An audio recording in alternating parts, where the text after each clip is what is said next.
Akhenaten, the heretic king. Akhenaten was polarizing, to say the least. Politically, socially, religiously, I guess. Also, not I guess, but like for sure. He's also polarizing to scholars and the way that he existed. We are really just working off of a giant jigsaw puzzle. There's just a ton of pieces everywhere, and it just feels like he said, she said. It's just like a bunch of, I don't know. I guess some of the reasons would be because he moved his capital completely. That's weird. Why would you do that? He also just completely shifted the way that people would worship, who they would worship. Scholars have even speculated that maybe this guy was a monotheist, the first monotheist, which I don't think so, but obviously, who am I? Nobody. Before we continue, and in an effort to make this as clear as possible, because I might slip up at some point in the video, Akhenaten was the name he had given himself 5 years into his reign. Akhenaten decided to change it to align himself with the god that he was kind of proselytizing onto his people. Before this, he was known as Amenhotep IV, named after his father, Amenhotep III. Now, Akhenaten did take the throne sometime between 1353 to 1356 BCE. That would be the 18th dynasty. There's also some weirdness about how he ascended to the throne. There was kind of talk as to whether he co-ruled with his father at some point. There isn't a lot of evidence to show that, but the other school of thought, and the one that I agree with a little bit more, is that he rose to the throne after his father's death. There is some evidence that shows that he co-ruled towards the end of his reign, but I'll touch on that later. Another huge thing about Akhenaten, and the way that I kind of found out about him, was through his spouse. He was married to probably one of the most iconic women in Egyptian history. I'll let you take a gander. It's Nefertiti. Yes, that Nefertiti. She is honestly so well known in the public sphere. Like, I think there's just a lot of pop culture and Hollywood representation of her that it's kind of easy for Akhenaten to get swept under the rug of all that. She was one of 4 of his wives. However, he did make her the chief wife, which, I mean, if you're gonna be one of 4, I guess being the chief one is okay. I don't know. It's icky, it's weird, but it is what it is. He also ends up marrying Nefertiti's daughter, which is also his daughter. Akhenaten rises to the throne, and within the first couple years, this guy is hustling. He is working his butt off because he has an ideology and he wants everyone on board. He decides, hey, maybe we should all change religion. And not just me, not just my family, the entire country, which is typically how monarchs work. It's kind of like, I had a revelation, now everyone should too. He decides to exemplify his ideology through architecture and art. The art is something that really makes him stand out. In just the dynasty before, you see a lot of angular, boxy, Roblox-esque kind of figures. This is to show humans, but also the deities of the time. And then when Amenhotep takes over and he's like, hey, I don't like this. Let's do something different and cool and hip. And he decides we're all gonna be round and lanky. It's actually really interesting. Honestly, I love this kind of representation because they are so androgynous almost. They have, like, the men look like the women, and if you see in this image here, Nefertiti and Akhenaten are with their 3 daughters, and they're under the sun. I'll touch on that later. But they have this weird, like, they're just so lanky and they're so soft, and they have this kind of weird rounded belly that's kind of more exemplified in other artworks, but it's just completely different from what Egyptians are used to seeing, especially in the dynasty before. Back to this artwork. As you can see, he is basking in these rays, and if you didn't guess it yet, that is God. That is the new God. That's the new head honcho, the sun, Aten. I guess the sun disk. Now we can understand the reason why Akhenaten decided to change his name. Akhenaten, Aten is the sun. Let's break it down even further. Britannica says that the prefix of his name means beneficial to.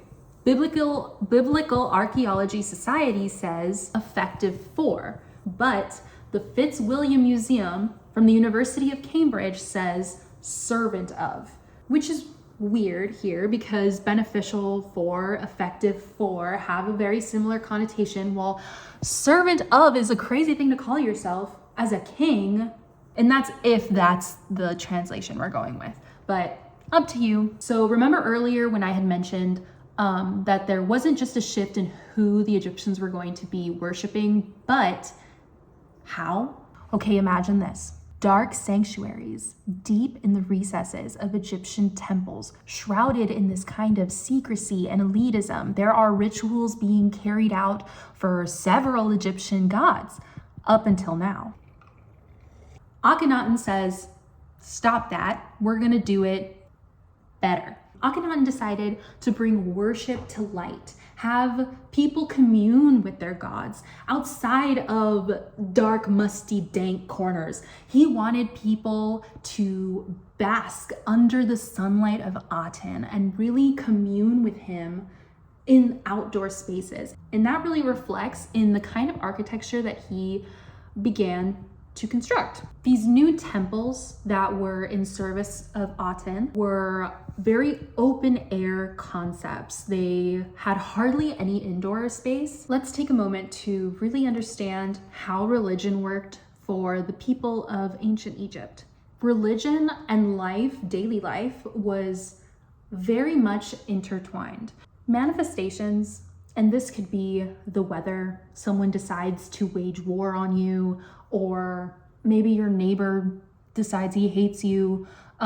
These were direct correlations with your piety or with the piety of your current ruler. So imagine that you are a farm worker and your farm is okay. Now suddenly there's this new guy on the throne and he's saying, forget everything and everyone, worship the sun. The sun disk, sorry. Now this can result in one of two ways, and both are completely up to chance. Good things can happen. The rain comes, your crops are prospering, everything is great, and it's all thanks to Aten.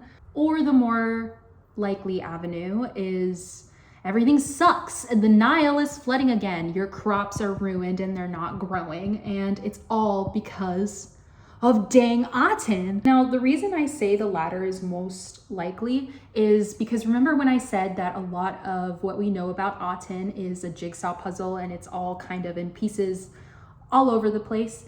It's because his own people and family were the ones defacing, destroying, and trying to remove him from history in the aftermath of his reign. Now, around the 5th year of his reign, we see things really take on full swing. Even Nefertiti's name has changed at this point to Neferneferuaten. Neferneferuaten. Beauty is the beauty of Aten. Considering her legacy as this beautiful ruler, I guess it just kind of makes sense for her name to be beauty of the beauty of Aten. It's propaganda. It's at this point in Akhenaten's rule where he decides to move the capital. So the capital ends up around 200 miles north of Thebes. He ends up in this virginal site where there is nothing and decides to call this place Akhenaten. I know it's nuts. I'll try to just call it the capital. Anyway, Akhenaten, the capital, is roughly translated to the horizon of Aten. So we're really just honing in on the idea that Aten. And that just really exemplifies just how tunnel visioned these religious views became for him. It's just, that's all there is Aten. I know I've said multiple times that this site is empty. It is. There's nothing there. It's on the east side of the Nile. It's in the boonies. Regardless of that fact, Akhenaten begins construction. Akhenaten starts off with royal residences, these open air temples that we talked about. There's riverside settlements, there's storerooms, offices, workshops, there's little villas, there's little houses. It's the construction of the capital. It's a city. That's what we're doing here. They found some gardens. They were called the Maru Aten, and these were considered recreational gardens for the royal family. That's side quest knowledge. And so this guy is building his capital, and these temples and the reliefs and so much of the embellishments of this city just represent the sun disk. This is one of the reasons that scholars truly believe that he was monotheistic. The evidence is there, and we just got to sort through it and guess. Back to the jigsaw analogy, this also has to do with his religious beliefs. There is no singular text, relief, statue, clay tablet. There is nothing that writes out what Akhenaten believed in. I mean, yes, it is obvious. He believed in and worshipped the sun worship. But it's not written in black and white anywhere, how, who, what, when, where. I mean, there's even contention with his own divine representation. Really quick, let's talk about Aten. According to Akhenaten, Aten is a god. He is God. Something really weird and not so typical is his name is found in cartouches. And your name being in one of those things it's for kings.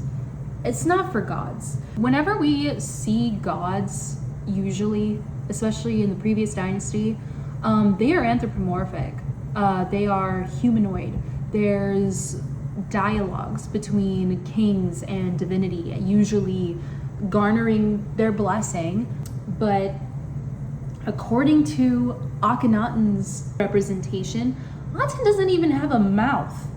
There was a text found in multiple tombs that Aten really was an all-in-one god. He was the 10-in-1 shampoo of gods. He was creator. He was the mover. He was the parent of life. This text is called the Aten hymn.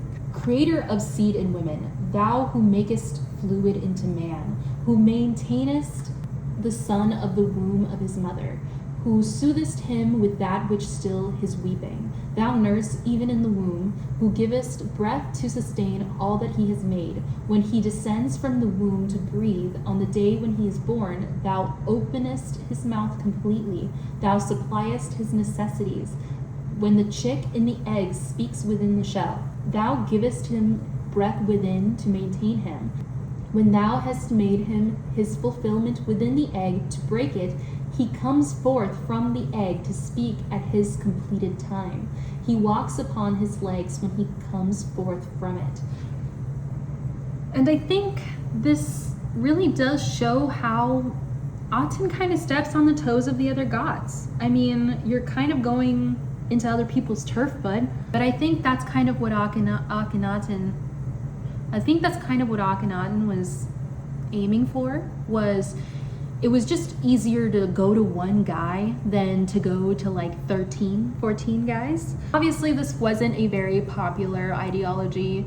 I mean, his city afterwards, Akhenaten, it didn't survive very long after his reign. His son, I don't know if you know him, King Tut, actually abandoned the city within his reign. It's not even a generation until like his legacy is basically being destroyed.